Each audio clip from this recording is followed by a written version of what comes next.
बिघने को हरना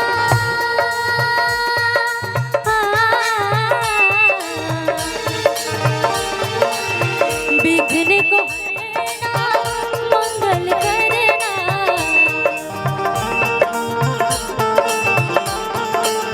बिघने को हरना मंगल करना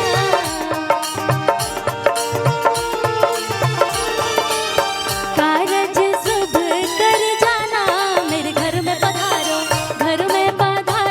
गजानन जी मेरे घर में पधारो रिद्धि सिद्धि लेके आवर राजा मेरे घर में पधारो गजानन जी मेरे घर में पधारो गजानन जी मेरे घर में पधारो गजानन जी मेरे घर में पधारो।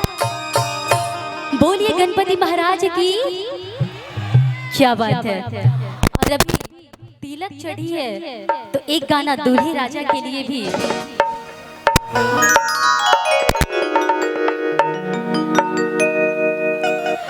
किया जो मिथिला नगरिया निहाल सखिया आजू मिथिला नगरी यानी हाल सखिया चारों दुल्हा में बड़का कमाल सखिया चारों दुल्हा में बड़का कमाल सखिया आजू मिथिला नगरी यानी हाल सखिया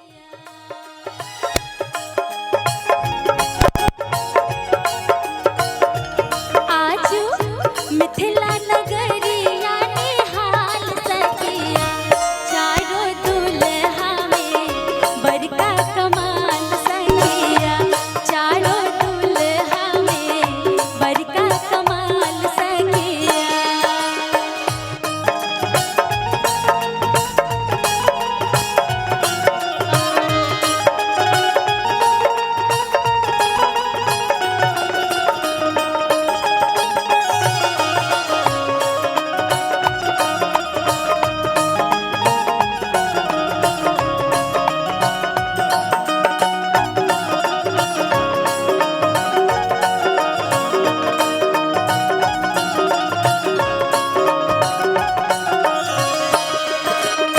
शिशुमणि मोरिया कुंडल शोभे कनवा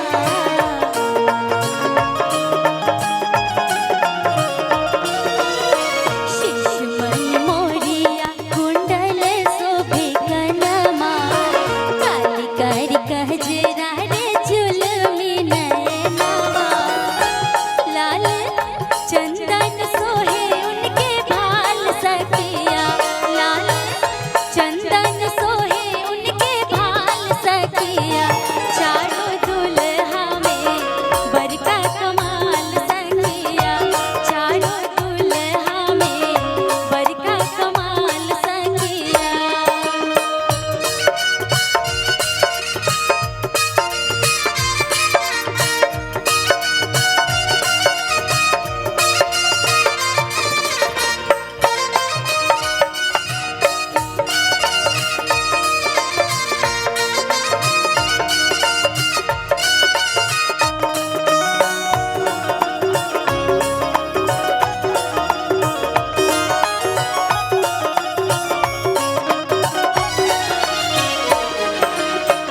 गगन मगन आजू मगन धरतिया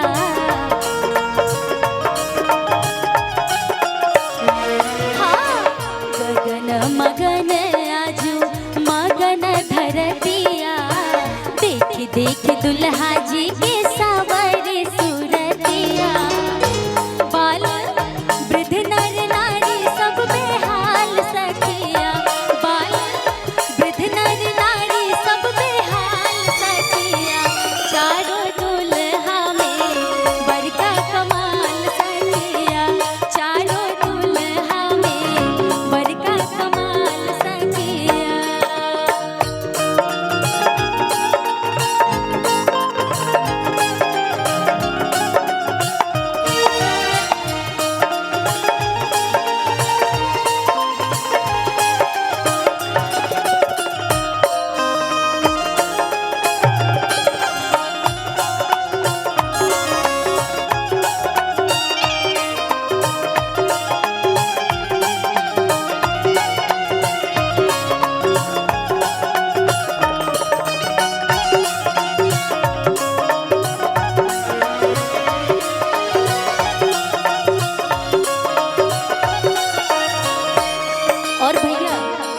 जब हमने के यहाँ दूल्हा के परिछाल ना तो वहाँ लोढ़ा से कुचल जाला उनकर गाल प्यार से। और जब तक वो सब विध ना हुई कोनो बात शुद्ध ना होला तो देखी कैसे उनका के परिछल जाता। जिकरा लागे जोगी मुनि जब तप कइले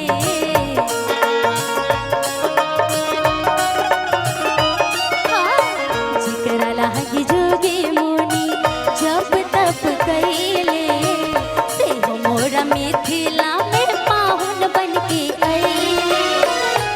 आज लोढ़े से जाए उनके गाल सखिया आज लोढ़े से सिकाए उनके गाल सखिया। चारों दुल्हा में बड़का कमाल सखिया चारों दुल्हा में बड़का कमाल सखिया। आज मिथिला नगरिया निहाल सखिया।